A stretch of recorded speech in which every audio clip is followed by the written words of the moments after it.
दोस्तों आपका फिर से बहुत बहुत स्वागत है हमारी 10th part of video on the mock test for NISM series 5 mutual fund distributor certification exam. तो फ्रेंड्स आई एम श्योर आपने बाकी सभी वीडियोस हमारी अभी तक की देखी होंगी और आपको अब समझ आने लगा होगा। एंड डेफिनेटली अगर आप सारी वीडियोस को कवर करेंगे तो इस एग्जाम को बहुत ईजिली आप कवर कर पाएंगे। तो हम चलिए चलते हैं इस पर्टिकुलर वीडियो में, जो कि हमारा पार्ट 10 है, क्वेश्चन नंबर 1 से। तो हमारा आज का क्वेश्चन है the NAV of the scheme is impacted by, means की NAV एक स्कीम की जो NAV है वो किससे इम्पैक्ट करती है। तो देखिए आंसर के ऑप्शंस है हमारे पास, number of investors, then unit capital, market value of the portfolio, size of the fund. तो देखिए NAV नेट एसेट वैल्यू होती क्या है, जो डेली चेंजेस होती है as per the market value of the shares और the stocks in that portfolio. तो हमारे पास इसका आंसर सी आ गया। देखिए दोस्तों, मान लीजिए एक म्यूचुअल फंड की स्कीम है, उसमें 100 शेयर्स हैं, 100 स्टॉक्स हैं, कोई HDFC बैंक के, ICICI बैंक के, रिलायंस इंडस्ट्रीज के एंड सो ऑन। तो उनके definitely market values everyday change होती है। तो NAV will always be impacted by the market values of the portfolio. तो आंसर हमारे पास इसका सी आ गया।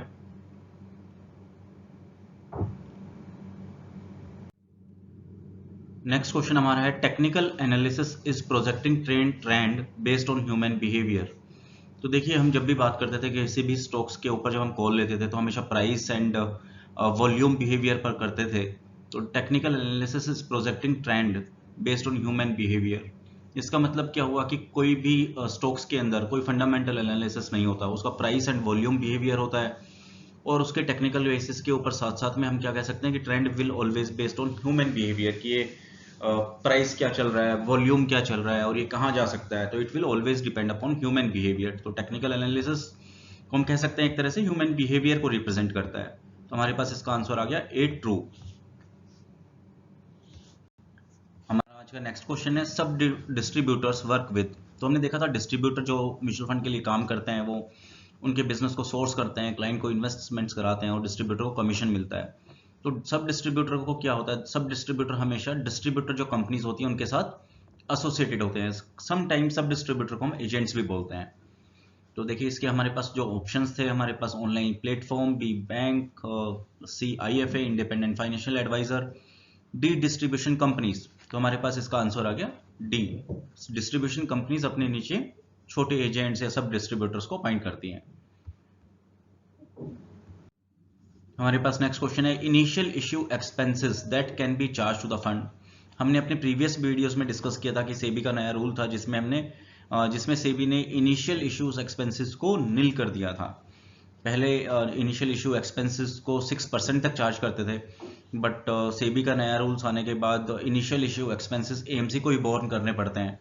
इसका मतलब क्या हुआ कि लेटर सपोज कोई नई स्कीम लॉन्च कर रही है, तो नई स्कीम के लॉन्च पर जो भी खर्चा होता था वो पहले उसी स्कीम्स के फंड के ऊपर 6% तक जो चार्ज कर सकते थे उसको सेबी ने नील कर दिया। उसने बोला कि आप अपने प्रॉफिट से, आप अपने AMCs के प्रॉफिट से आप करिए, आप अपने आप इसको मैनेज करिए, आप जो इन्वेस्टर्स हैं उससे चार्ज नहीं कर सकते। तो initial issue expenses that can be charge to the fund is nil.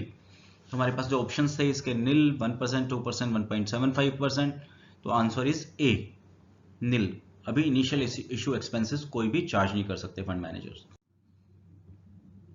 Next question, according to the performance advertisements the return shown for equity funds over 1 year.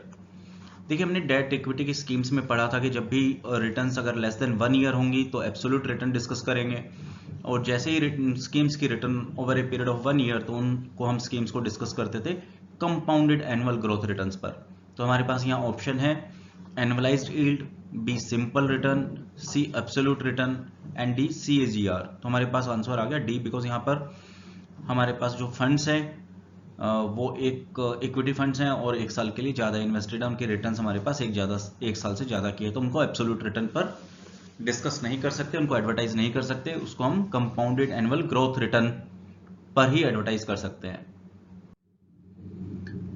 In new pension scheme portfolio of asset class E predominantly invest in. देखिए हमने discuss ये भी किया था, पहले इसके options देख लेते हैं। A equity, B debt and C government securities. तो हमारे पास देखिए हमने इसमें NPS में डिस्कस किया था कि E class is always equity, C class is corporate debt and G class is government securities. तो आपके पास यहाँ से डायरेक्टली आंसर आ गया आपके पास। अगर ए क्लास लिखा होता तो आपके पास होता यहाँ पर सॉरी ई लिखा होता तो ई आपके पास इक्विटी, तो इक्विटी का आंसर आ गया। अगर आपके पास सी लिखा होता तो कॉर्पोरेट डेट, और अगर जी होता तो डेफिनेटली आपका गवर्नमेंट सिक्योरिटीज। तो answer is a, equity. Expense ratio is most important in case of index fund, offshore fund, active fund, fund of fund. तो देखिए जो अभी हम यहाँ पर अगर हम डिस्कस करते हैं तो हमारे पास इसका आंसर है ए। ए क्यों है? इंडेक्स फंड क्यों है? इंडेक्स फंड जैसा कि हमने डिस्कस किया वो हमेशा एक मिरर इमेज होता है एक इंडेक्स का। तो मान लीजिए एक म्यूचुअल फंड को कोई अपना इंडेक्स फंड बनाना है तो वो मिरर इमेज कर सकता है, मान लीजिए फॉर एग्जांपल निफ्टी 50 को। तो उसमें इंपॉर्टेंट क्यों हो जाता है कि उसकी परफॉर्मेंस बहुत कंजर्वेटिव होती है, अप्रोक्सीमेटली जैसा वो इंडेक्स है जिसको वो बेंचमार्क करके बना रहा है, exactly almost similar 99.99% kind of stocks ratio average वो सिमिलर होंगे। तो अगर हमारे पास रिटर्न्स भी सिमिलर आएंगे इंडेक्स की, तो इसमें अगर हमारे पास एक्सपेंस रेशियो ज्यादा हो जाएगा तो हमारे रिटर्न्स जो नॉर्मल बेंचमार्क इंडेक्स है उससे भी कम हो सकती है। तो इसलिए expense ratio in index fund is most important, because उसमें उसको कोई कॉल तो लेना ही नहीं, उसको कोई बहुत मेहनत नहीं करनी। जबकि active fund, fund offshore fund, इसके ऊपर उसको एग्रेसिव कॉल्स लेनी है, मेहनत करनी है। बट एक इंडेक्स इस थोड़ा सा एक तरह से पैसिव फंड्स है, तो डेफिनेटली इसके अंदर अगर एक्सपेंसेस रेशियो ज्यादा हो जाते हैं तो ये डेट्रीमेंटल हो जाता है ऑन रिटर्न्स। इसलिए expense ratio is most important in case of index fund. Code of ethics for employees of AMCs is described by option A SEBI, B AMFI, C internal audit team, D trustee। इसका answer है B. देखिए जो भी code of conduct और ethics बनते हैं employees के लिए फॉर AMCs वो एमफी करती है, क्योंकि एमफी के साथ ही सब म्यूचुअल फंड हाउसेस सब रजिस्टर्ड होते हैं। एमफी को हम बोलते हैं association mutual funds of India, तो उनके code of ethics for employees of AMCs AMFI के थ्रू होते हैं। Recurring expenses in equity schemes has a limit up to, तो देखिए 1.5%, 0.5%, 1.25%, 2.5%। तो हमारे पास आंसर डी है। रिकरिंग एक्सपेंसेस आप समझ सकते हैं कि रिकरिंग एक्सपेंसेस जो हमेशा स्कीम्स पर चलता रहता है, रिकरिंग एक्सपेंसेस चलते रहते हैं, उनको हम रिकरिंग एक्सपेंसेस बोलते हैं। तो ये आप देखिए दो तरह से डिवाइड होता है ये equity schemes and debt schemes. जैसे जैसे आपके पास पोर्टफोलियो बढ़ता जाता है वैसे वैसे आपके चार्जेस कम होते जाते हैं। तो आप उसको टेबल को बहुत सिंप्लीफाई याद कर सकते हैं। देखिए अगर नेट एसेट्स वैल्यू, अगर टोटल पोर्टफोलियो का वैल्यू जो फर्स्ट 100 करोड़ है उस पर इक्विटी स्कीम्स 2.5 चार्ज करेगी मैक्सिमम, डेट स्कीम 2.25। तो हमारे पास यहां से आंसर आ गया 2.5% डी। बट देखिए इसमें और भी क्वेश्चंस बन सकते हैं। तो फर्स्ट 100 के बाद अगर नेक्स्ट 300 करोड़ है तो यहां पर भी आप फर्स्ट में से इक्विटी में से 0.25 कम कर दीजिए और फिर डेट में से भी कर दीजिए। तो इक्विटी पर हो गया 2.25 और डेट पर हो गया 2%। फिर से नेक्स्ट 300 पर इक्विटी में से फिर से 0.25 कम कर दीजिए तो 2% हो गया और उस पर 1.75% हो गया। और फिर इसके अलावा जितना भी आगे का बैलेंस असेट्स हो गया उसमें से फिर से 0.25 कम कर दीजिए तो इक्विटी पर आपका 1.75 हो गया, डेट पर 1.5% हो गया। तो आप एक बार टेबल खुद से बनाएंगे, आपको ये हमेशा के लिए याद हो जाएगा। हमारा क्वेश्चन है in transition phase of wealth cycle investor tends to increase the portion on which type of assets in his portfolio, equity, liquid, gold, none of the above. तो देखिए सबसे पहले हम एक्युमुलेशन फेज समझते हैं कि एक्युमुलेशन फेज और transition phase में डिफरेंस क्या होता है। एक्युमुलेशन फेज वहां होता है कि जहां पर मान लीजिए कि आपने भी इन्वेस्टर है, उसने भी जॉब स्टार्ट करना, करियर स्टार्ट करना शुरू किया है, अर्निंग करना शुरू किया है, बहुत ज्यादा लिक्विडिटी सरप्लस फंड्स की रिक्वायरमेंट नहीं है, इन्वेस्ट कर सकता है, इक्विटी में इन्वेस्ट कर सकता है, एग्रेसिवली कॉल पे कर सकता है। तो वो हमारा एक्युमुलेशन फेज हो गया जहां पर फंड्स की बहुत ज्यादा रिक्वायरमेंट नहीं है। ट्रांजिशन फेज के अंदर हमारे पास फंड्स की अचानक से बहुत रिक्वायरमेंट्स आ सकती है, जैसे सन की मैरिज हो गई, डॉटर मैरिज हो गई, सन को बाहर जाना है, हायर स्टडीज चाहिए, आपको घर परचेज करना है, वो ट्रांजिशन फेज हो गया।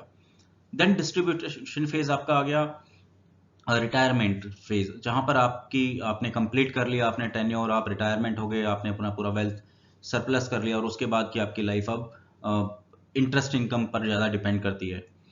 और फिर उसके बाद inter general wealth transfer stage की आपके पास बहुत वेल्थ है और अब ऐसी स्टेज आ गई है कि जो आप अपनी न्यू जनरेशन के पास अपना वेल्थ ट्रांसफर करना चाहते हैं। तो ये हमारे पास सबसे पहले हमारे पास फेजेस आ गए लाइफ साइकिल के। अब देखिए ट्रांजिशन फेज क्या होता है। ट्रांजिशन फेज जहां पर अचानक सरप्लस की फंड्स की बहुत ज्यादा रिक्वायरमेंट आएगा, जैसे मैंने अभी डिस्कस किया था आपके पास। एक्यूमुलेशन फेज जहां पर हम पैसा इकट्ठा करेंगे, ट्रांजिशन जहां हमें big house, daughter marriage, education के लिए पैसा चाहिए, डिस्ट्रीब्यूशन फेज रिटायरमेंट, और इंटरनल जनरेशन जब हम वेल्थ ट्रांसफर करते हैं अपनी नई जनरेशन को। तो ट्रांजिशन फेज के अंदर हमें पैसा ज्यादा चाहिए होता है और कभी भी चाहिए होता है, तो हम जब भी वो पैसा इन्वेस्ट करेंगे तो हम हमेशा लिक्विड इंस्ट्रूमेंट्स में करेंगे, तो मे बी लिक्विड फंड्स हो गया, बैंक डिपॉजिट हो गया, और इस तरह से। तो हमारे पास इसका आंसर आ गया B, liquid fund. Which of the following is financial assets? तो देखिए हम फाइनेंशियल एसेट्स को हमेशा हमेशा हम बात करते थे जो फाइनेंशियल पेपर्स की तरह हो, इलेक्ट्रॉनिक फॉर्म पर हो, जो फिजिकल टेंजिबल ना हो। तो हमारे पास इसके ऑप्शंस है, A gold, then real estate, bank deposit, none of the above. तो देखिए answer C, bank deposit, because ये फिजिकल असेट्स नहीं है, ये पेपर फॉर्म पर है या इलेक्ट्रॉनिक फॉर्म पर भी हो सकता है, जबकि गोल्ड और real estate will always be the physical tangible assets. तो देखिए इसका डेफिनेशन फिर से एक बार रिवाइज कर लेते हैं। Financial assets is a non physical assets whose value is derived from a contractual claim such as bank deposit, bonds or stocks. Financial assets are usually more liquid than other tangible. तो financial assets को जल्दी से liquidate भी कर सकते हैं, बहुत जल्दी से पैसा निकाल सकते हैं, सच एज कमोडिटीज और रियल एस्टेट। तो फाइनेंशियल एसेट्स में हमारे स्टॉक्स भी आ गए, हमारे म्यूचुअल फंड्स आ गए, बैंक डिपॉजिट्स आ गए, पेपर्स आ गए, तो वो सभी हम फाइनेंशियल एसेट्स बोलते हैं। तो हमारे पास आंसर आ गया सी। The young BPO executive should not be advised to invest in long-term schemes because of their lavish lifestyle. तो देखिए यंग बीपीओ एग्जीक्यूटिव है, उसकी अगर लेविश लाइफस्टाइल है तो हम उसको ऐसा तो नहीं कर सकते कि हम उसको इन्वेस्ट लॉन्ग टर्म स्कीम्स में ना बोलें, बिकॉज अल्टीमेटली यंग एग्जीक्यूटिव है, उसको पैसा इकट्ठा करना है, तो हम उसको लॉन्ग टर्म इन्वेस्टमेंट्स इक्विटी में ही सजेस्ट करेंगे। तो हमारे पास ऑप्शन है true and false, answer is B, false. We have to suggest because he need to live with that kind of lifestyle every time. So when he will grow, he should be having enough or sufficient funds so that he can accumulate and can live the same kind of lifestyle. The term stock picking is used in which of the following? Bottom up approach, top down approach, both, none of the above. Answer is A. देखिए bottom up approach क्या हुआ? Bottom approach हम कोई values directly हम कोई stock pick कर लेते हैं, तो हमारे पास स्टॉक पिकिंग आ गया। हम अभी और कोई सब चीजों को साइडलाइन कर रहे हैं, हम डायरेक्टली हमने देखा ये वैल्यूएबल स्टॉक है, जैसे हम सपोज XYZ कोई कंपनी का शेयर है और उसको हम कहें वैल्यूएबल स्टॉक है, हम डायरेक्टली उसको पिक कर लें अपनी प्लानिंग के लिए किसी के लिए, उसको हम बोलते हैं बॉटम अप अप्रोच। बॉटम जैसे हमने स्टॉक सिलेक्शन किया, फिर हम देखेंगे ये क्या रिटर्न्स दे सकता है, हमारे गोल में कहाँ फिट हो सकता है, और फिर ये बॉटम से अप चलती है प्लानिंग, इसको हम इसलिए बोलते हैं bottom up approach. Top down approach, top down approach क्या होती है friends?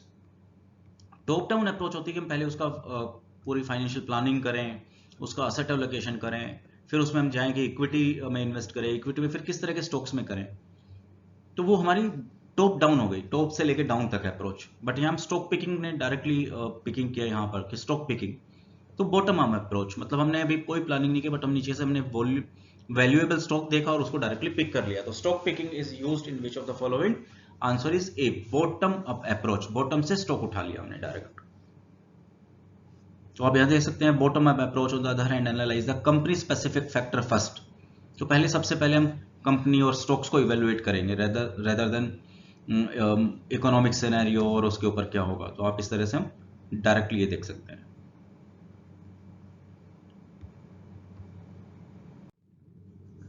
What is the applicable rate of STT, Security Transaction Tax, in case of purchase of equity scheme, repurchase of equity scheme? तो देखिए हमने बताया था कि जब हम परचेज करते हैं तो उसमें कोई भी किसी भी तरह का STT नहीं है।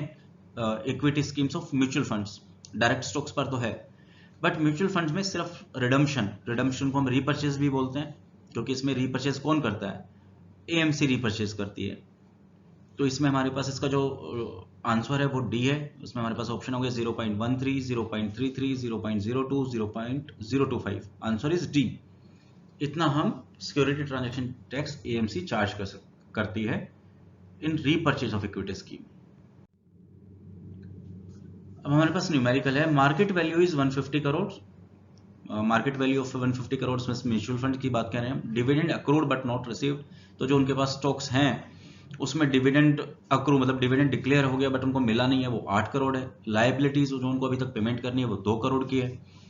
Total number of outstanding is 75 lakh. तो what will be the NAV of the scheme? तो देखिए हमने NAV ऑफ द स्कीम का क्या फॉर्मूला था हमारे पास net asset minus liabilities, asset minus liabilities हो गया आपका net assets minus net liabilities and divide by outstanding unit. तो देखिए कंपनी के पास टोटल पोर्टफोलियो है 152 करोड़ का, रिसीवेबल फंड्स अक्रूड है बट रिसीवेबल कंपनी को मिलने वाले हैं, वो इसमें जोड़ देंगे तो हम कर लिया 152 प्लस 8। लाइबिलिटी जो कंपनी को आगे पेमेंट करनी है वो 2 करोड़ की है, तो माइनस कर दिया हमने यहाँ से। तो देखिए हमारे पास आ गया total 158 crore. Total number of units कितनी है मार्केट में भी अवेलेबल 75 लाख, उसको डिवाइड कर दीजिए तो हमारे पास NAV ऑफ द स्कीम आ गया दैट इज 210.67। तो हमारे पास इसका आंसर आ गया B 210.67। Investors select an MF based on a investment philosophy, investment strategy, investment policy और investment objective। तो देखिए जब भी इन्वेस्टर सेलेक्ट करता है कोई भी म्यूचुअल फंड्स की स्कीम को, तो वो हमेशा एक इन्वेस्टमेंट ऑब्जेक्टिव कि उस पर्टिकुलर MF स्कीम्स का ऑब्जेक्टिव क्या है, वो उसके अपने गोल्स, उसके अपने इंडिविजुअल फिलोसफी और उसके अपने ऑब्जेक्टिव से मैच करता है कि नहीं करता। तो ये हमेशा जब भी कोई इन्वेस्टर सेलेक्ट करता है तो म्यूचुअल फंड की स्कीम्स को अपने इन्वेस्टमेंट ऑब्जेक्टिव और म्यूचुअल फंड के इन्वेस्टमेंट ऑब्जेक्टिव से ही मैच करता है और फिर सेलेक्ट करता है। तो आंसर इज डी।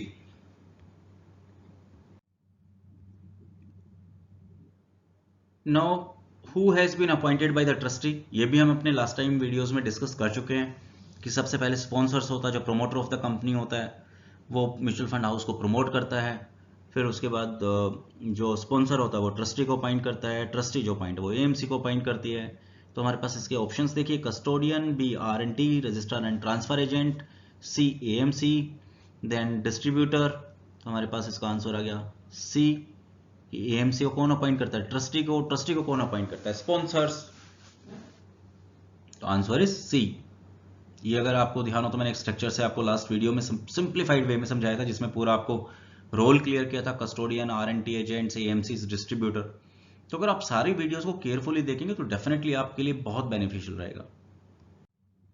रिस्क में be defined as asset allocation, high transaction cost, financial loss, portfolio rebalancing. देखिए रिस्क क्या होती है जब भी हम इन्वेस्टमेंट करते हैं, risk will always be financial loss, इससे ज्यादा तो कोई भी रिस्क नहीं होती फाइनेंशियल इंस्ट्रूमेंट्स में। तो हमारे पास इसका सिंपल सा आंसर आ गया, answer C, financial loss is a risk in the investment. Financial planner defines that the client does not have resources to meet goal, he should. अगर फाइनेंशियल प्लानर को लगता है कि उसके क्लाइंट के पास उसके गोल को मीट करने के लिए रिसोर्सेज नहीं है, तो उसको क्या करना चाहिए, inform the client, avoid telling as the client will be deserted, avoid telling as he may lose the client, increase risk to generate high returns। तो देखिए जब भी उसको लगता है कि उसके क्लाइंट के पास रिसोर्सेज नहीं है उसके गोल को मीट करने के लिए, तो उसको फ्रेंकली अपने क्लाइंट को इन्फॉर्म कर देना चाहिए, सो दैट वो या तो अपने गोल को चेंज करे, रिड्यूस करे या फिर से उसको रीएडजस्ट करे और फिर एक नई प्लानिंग पर पहुंच पाए।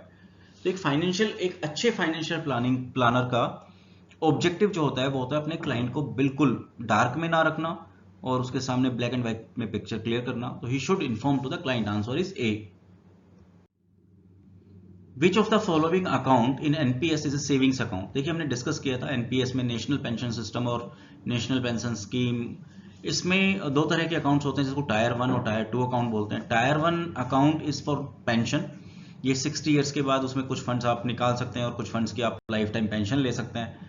टायर 2 अकाउंट आपके एक सेविंग्स अकाउंट की तरह काम करता है, जिसमें आप कभी भी पैसा निकाल सकते हैं, कभी भी डाल सकते हैं। तो सिंपल म्यूचुअल फंड्स की तरह से काम करता है, ओपन एंडेड म्यूचुअल फंड्स में। तो देखिए इसमें हमारे पास जो ऑप्शंस हैं tyre 1, tyre 2, tyre 3, tyre 4। NPS में देखिए टायर 3, टायर 4 कोई अकाउंट ही नहीं होता, तो हमारे पास सिर्फ आंसर बचा tyre 1 and tyre 2।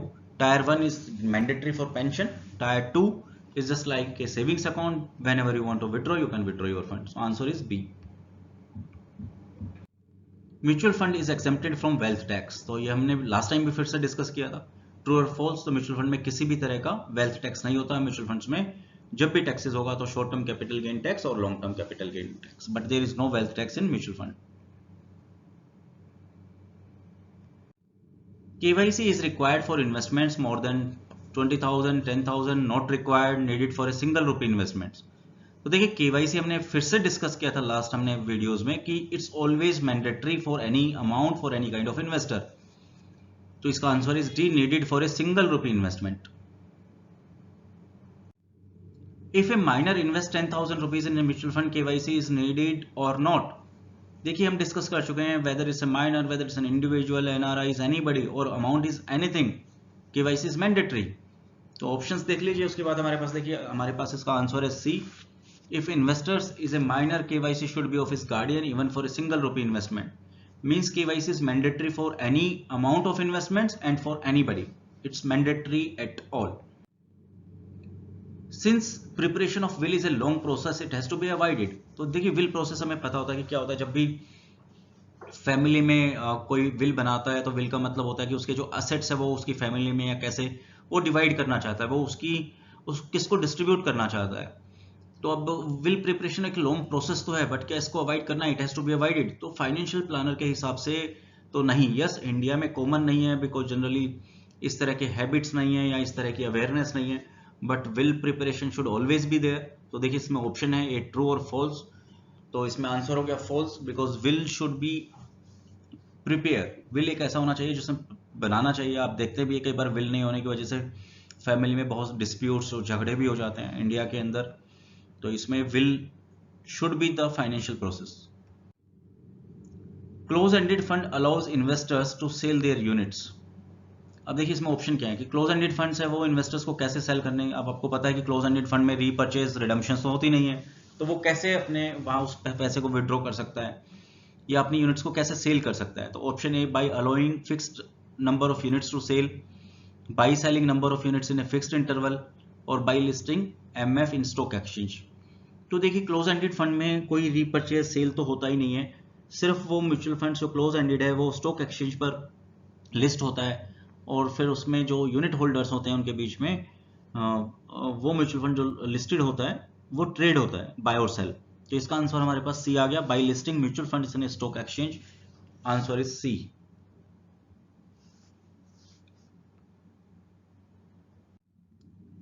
Who allots the ARN number, ये भी हमने डिस्कस किया था। AMFI allots the ARN number distributor के लिए, जो बिजनेस कोड के लिए, सो दैट एआरएन नंबर क्या होता है। एआरएन नंबर मान लीजिए एक डिस्ट्रीब्यूटर एक बैंक है, उसको एमफी ने अलॉट कर दिया, तो जब भी कोई क्लाइंट्स की एप्लीकेशन नंबर होगी और एप्लीकेशन होगा तो उसका जो कमीशन डिसाइड करता है कि किसको जाएगा वो एआरएन नंबर के थ्रू रूट करता है। तो आप समझ गए होंगे डिस्ट्रीब्यूटर को जो एआरएन नंबर जनरेट होता है वो कौन अलॉट करता है, AMFI, association of mutual fund of India. Answer is D. Application for MF would be rejected if paid in option cheque, DD, cash, bankers cheque. तो म्यूचुअल फंड्स कभी भी accepted नहीं होता है कैश फॉर्म में, तो ये रिजेक्टेड हो जाएगा अगर कैश के फॉर्म में कोई इन्वेस्टमेंट्स किए। तो आंसर इज सी। चेक आप डेफिनेटली क्लाइंट का ले ही सकते हैं, डिमांड ड्राफ्ट और बैंकर्स चेक एक बैंक के सर्टिफिकेट के साथ, की एक जो बैंकर्स चेक या डीडी जो बनाया वो क्लाइंट के ही अकाउंट से ये फंड्स बनाए, इसके थ्रू बनाए, तभी आप इन्वेस्टमेंट्स कर सकते हैं, बट कैश में आप इन्वेस्टमेंट्स नहीं कर सकते। Answer is C.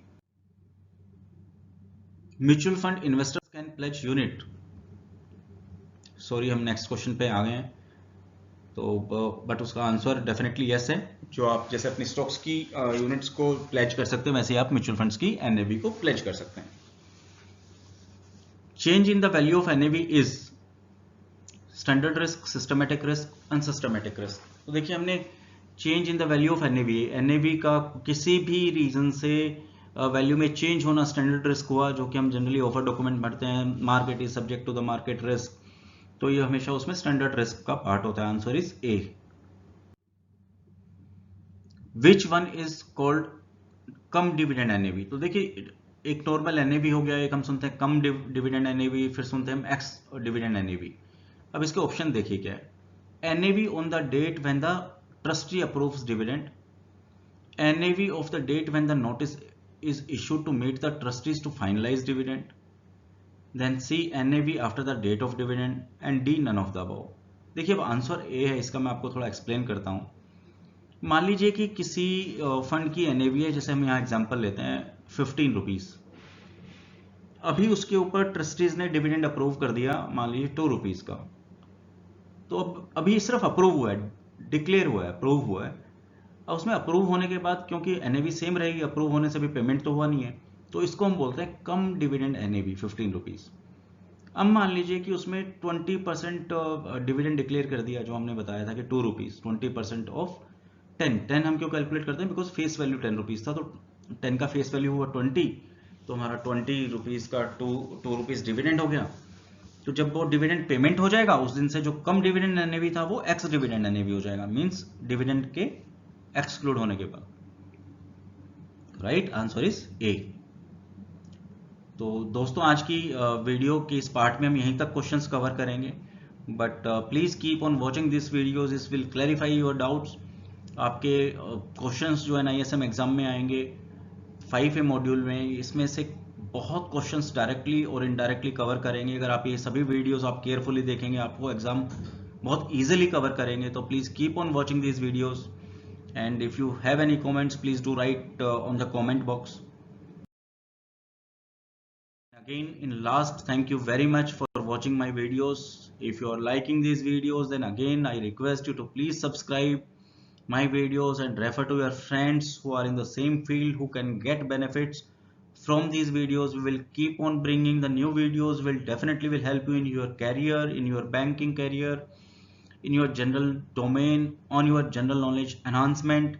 And it will not only be based on NISM, but we will keep on bringing so many informative videos on banks. Thank you very much guys, thank you very much, have a nice day.